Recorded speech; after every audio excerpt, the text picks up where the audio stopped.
Om विश्वानि Dev सवितर्दुरितानि परासुव यत्भद्रं तन्नासुव Om Shanti Shanti Shanti.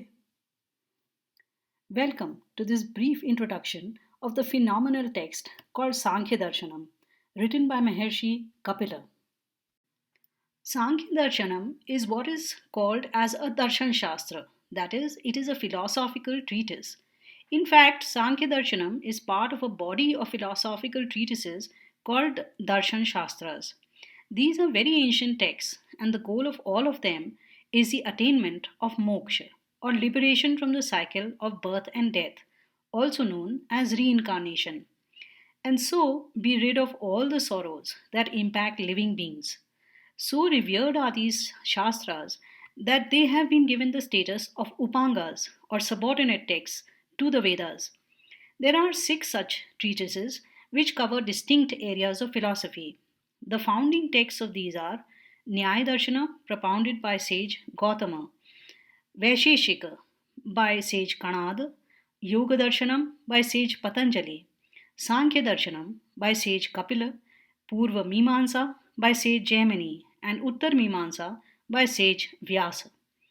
Purva Mimamsa is also popularly known as simply Mimamsa, while Uttar Mimamsa is more famous as Brahma Sutra or Vedanta.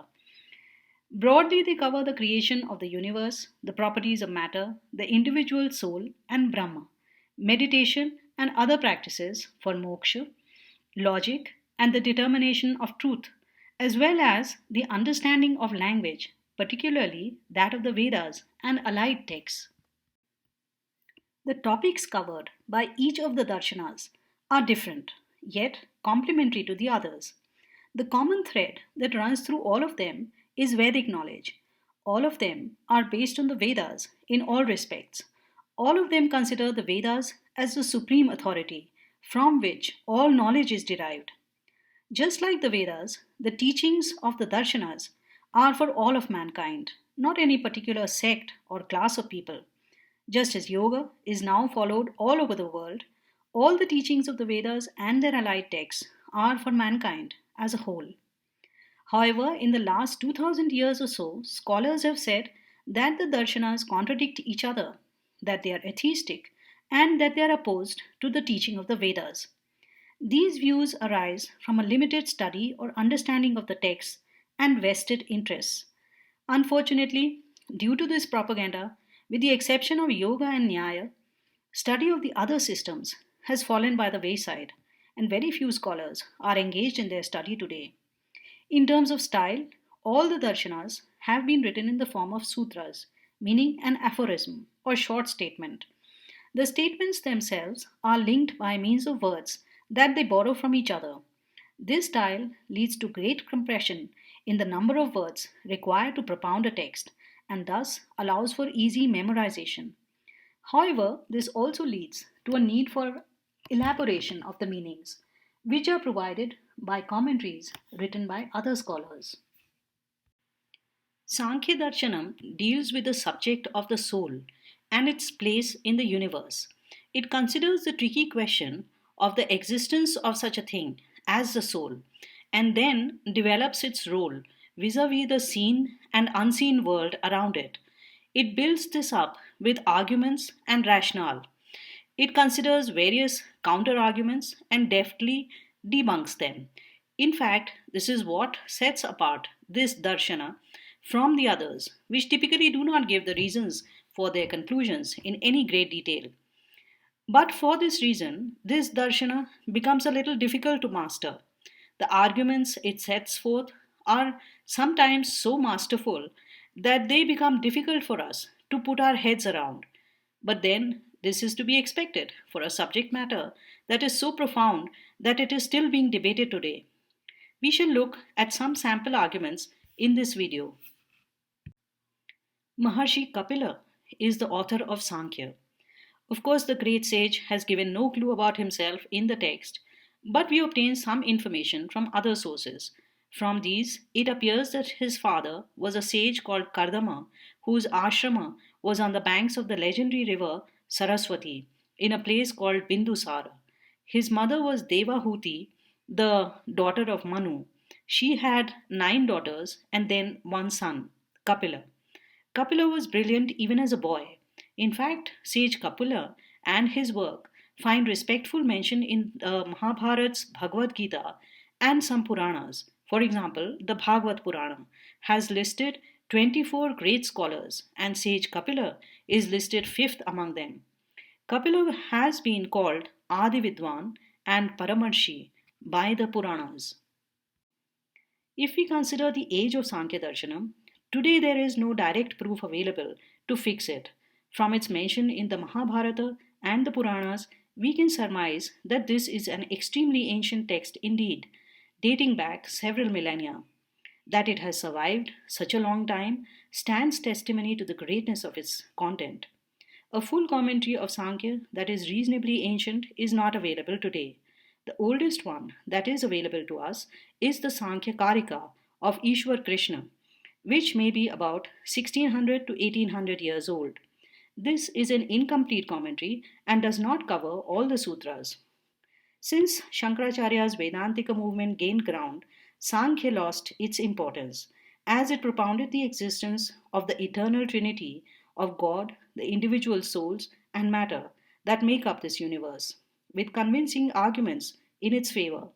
This ran contrary to Shankaracharya's principle of Brahma Satyam Jagan Mithya, stating that everything is God and the world is an illusion.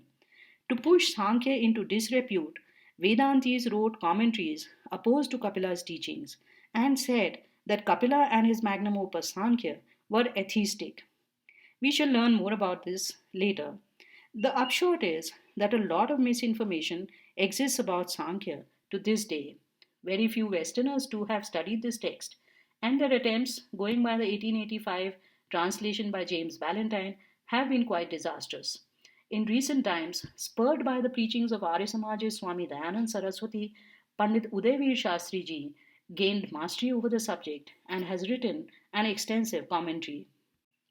Let us now look at the etymology of the word Sankhya. Some commentators believe that the word Sankhya is derived from Sankhya, meaning number, and they give the number of 25 entities that make up this universe that are listed in Sankhya as the reason for the Shastra being called so. However, the true meaning of Sankhya is derived from its roots. Sam, properly, plus Chakshing, Vyaktayam Vachi, Ayam Darshanepi, Kya Prakhathane. Thus, meaning seeing something clearly, that is, based on evidence, and then saying it clearly. This describes the text beautifully as it presents logical proofs for the various hypotheses it presents. Being composed of 6 chapters, Sankhya is also called Sankhya Shadadhyayi. It is also known as Sankhya Sutra. Now let us look at some of the main principles of Sankhya. The most basic principle that is propounded is na vastuna vastu siddhihi, or nothing comes from nothing. That is, you cannot have anything arise out of emptiness. Kapila uses this fact to counter the belief that the universe is a figment of one's imagination, is an illusion, a hallucination, a dream. He proves this statement in the next sutra that says that the visible universe obviously exists without restrictions and disruptions and does not arise from a cause that is flawed. Therefore, it is not a non substance. What Kapila means is that if the universe had arisen from nothing, then there would be restrictions to that world. For example, just as you wake up from a dream, there would be a time when the world of non substance would suddenly vanish. Also, things would keep popping up everywhere under such circumstances, and no rules would operate, as some other thing could pop up that violates the behavior of the previous one. This is like the world of dreams, where things appear and disappear without encumbrance. That is, no rules of science apply, and there is continuous disruption. You can yourself think of the many other disruptions that could be possible in such a world. On the contrary, the cause that has created the universe is flawless because from the tiniest particles to the largest galaxy, rules are followed impeccably. There is no change in behavior, there is no gap in the substratum, it has no discontinuities, it is highly predictable and beautifully organized. All this could happen only when there was a real substance, that lay at its core, not an imaginary one. This principle is called Satkaryavad, meaning the doctrine of effects produced from a real substrate. Thus, in two small sutras, Kapila lays to rest the misconception of Mayavad that continues to this day. A related principle that Kapila lays down is that the kind of order that we see above is possible only when the substrate producing an object is very well defined. This is called the Upadana Niyama, as defined by the sutra Shaktasya Shakya Karanat. That is, since it is found that that which has potential to produce a particular thing only will produce that thing, it must be surmised that the Upadana Niyama is valid. Kapila implies that instead of finding things popping out all over the place at all times, we actually find that we have to start with the proper ingredients in order to obtain a desired result. Thus, only hydrogen and oxygen will produce water, and no other elements can do the trick in whatever proportion they may be combined. Similarly, the seed of a papaya tree will only produce a papaya tree and no other. Kapila himself explains this simply by means of an analogy in another sutra where he says that just as horns do not and cannot arise out of a man's head because the ingredients required to generate the horn do not exist on the top of his head, similarly, creation itself cannot have come about from nothing. This principle has a couple of corollaries. Firstly, everything cannot change into anything whatsoever. This, of course, is obvious. A slightly not so obvious conclusion is that if all transformations start from an initial set of materials, at the very beginning there has to be at least one item that was already present, because nothing could have arisen from nothing. Kapila says it almost lyrically thus Mule mula bhava the moolam moolam. There being no root of the root is rootless. Here, the root refers to an efficient cause. Kapila first defines what may be considered the root of anything. He lays down a generic principle applicable for any situation in life where we are seeking the root or heart of a matter. He says the root is one which has no root itself, the causeless cause, so to speak. If it has a root, it is not the root. So, when you reach a point in your drilling down into any matter where you can drill no longer, you have reached the root, the base. Otherwise, you must continue. At the same time, he implies that when digging into something, you always will hit a root, which, in the case of transformations, is the primordial form from which all transformations originate. Having given you an idea of the beauty, simplicity, and yet extreme profundity of Kapila's arguments, let me tell you in brief some of the major conclusions that Kapila arrives at. Number one, there are three eternal entities one God, many souls, and amorphous matter. Vested interests who did not like the irrefutable refutation of the Maya theory of creation tried to denigrate the whole text by saying that has promoted atheism in his text. The basis for this was the sutra Ishvara Siddhehe, which was said to mean that God is not proven. In conjunction with the previous sutras, what this sutra really means is that the non sensory perception of yogis has to be accepted, otherwise, God's existence could not be proven at all. These same vested interests covered up Kapil's real belief of God as given in the following sutras Sahi Sarvavit Sarvakarta Idrisheshwara Siddhihi Siddha. The God who is omniscient, omnipresent, and omnipotent is the one who is proven. Anything lesser than this does not stand the test of rationality. In a similar fashion, Kapila proves that the souls have to be entities lesser than God and have to be many in number. Then he proves that God and the souls cannot form the inert forms of nature, so matter has to be another eternal entity. Thus, Kapila successfully proves the existence of the eternal trinity known as Traitvad. Kapila explains very beautifully the nature of the bondage provided by matter in relation to the soul. He describes that the soul is eternally free and untouched by matter, but is bound by the body in the way a calf is bound by the noose of a rope tied to a stake. Thus, the noose limits the capacities of the calf while not really sticking to it in any point. This is a very remarkable description of the nature of the bondage of the soul that is not found elsewhere in any other text. Given this, it is indeed possible for the soul to rid itself of the bond and escape the incessant cycle of birth and death, because Kapila says it is the nature of the soul to be free. This sutra says that the means for the attainment of moksha for the soul would not be prescribed if it were bound by its very nature, that is swabhava. Here the prescription refers to that provided by the Vedas. Thus Kapila gives great credence to the word of God in the form of the Vedas. In the next sutra, he describes the bondage thus, saying pradhana or primordial matter ensnares the soul in seven forms, but releases it through one, just like the silkworm. Now, the silkworm surrounds itself in a cocoon made up of many silk fibers. However, it exits this cocoon by creating a single opening with its saliva. Similarly, Prakriti entraps us with the seven visible forms comprising of five elements, the mind, and the intellect. We control these to a large extent and spin a cocoon around us with them. However, when enlightenment or Viveka Khyati occurs, all of matter acquires the shape of a single entity, the Pradhana. While the soul still perceives the different objects made of matter, yet it sees their unity as made up of one substance, which is not itself. The route Kapila prescribes for moksha dovetails into the one that Maharshi Patanjali has detailed in Yoga Darshanam. In fact, some of the sutras are verbatim the same between the two granthas.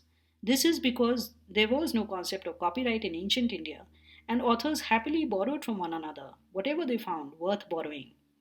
As in yoga, Maharshi Kapila says that the mind has to be stilled in order to perceive the soul, and this is to be achieved by means of dharana, dhyan, abhyas, vairagya, etc. Kapila, of course, adds some more knowledge in the mix. Similarly, he covers the pramanas of Nyaya Darshanam and presents more angles to them.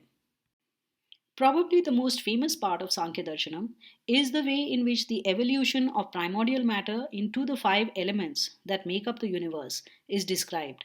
This takes up all of one sutra. The sutra tells us that there are three flavors of primordial matter or prakriti that are called sattva, rajas, and tamas. In prakriti, these flavors are distributed equally.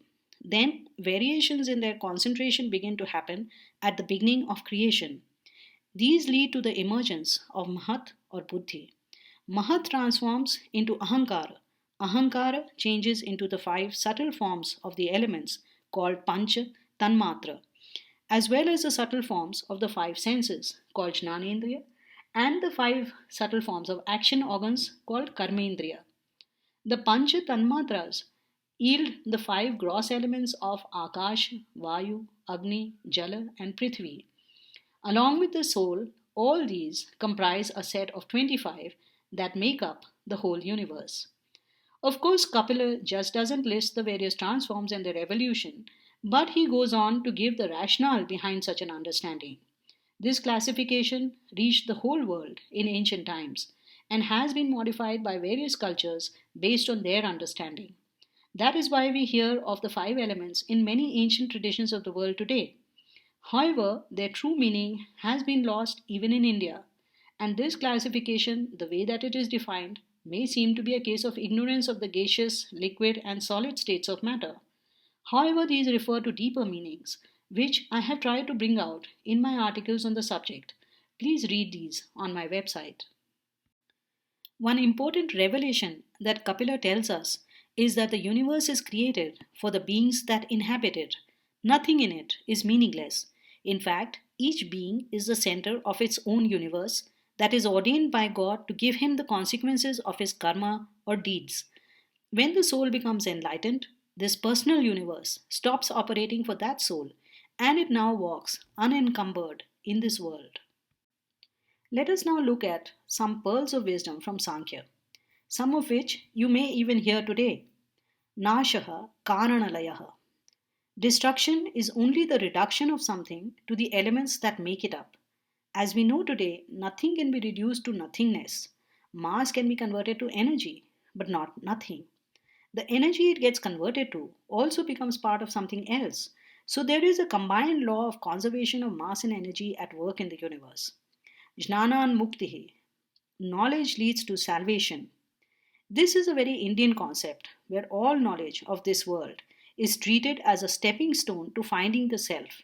Here, Kapila is more specifically targeting the direct knowledge of the self. But in general, all knowledge leads to freedom of some kind. For example, knowing that the earth is not flat rids us of our fear of dropping off its edge. Learning the cause of a disease gives us a chance to get rid of it. Knowing the escape velocity of a planet, one can free itself of the planet's gravitational pull. In short, this is an extremely deep statement where ignorance binds, knowledge releases. Vyaktibhedaha karma visheshat. Individual differences arise out of the specificities of the person's karma. Karma does not mean physical actions alone, but mental ones too. Indian philosophy also identifies verbal actions, which are very powerful indeed, as encapsulated in the adage, the pen is mightier than the sword. These three types of actions are determined by our desires and aversions. Those in turn define our personality. In conclusion, we are forced to admit that Sankhya Darshanam is the work of an ultimate genius. For this reason, it takes considerable effort to master it. However, the effort spent in understanding even some of it would be a step towards moksha. I hope that you shall be enthused to take up its study by this video. Om Sham.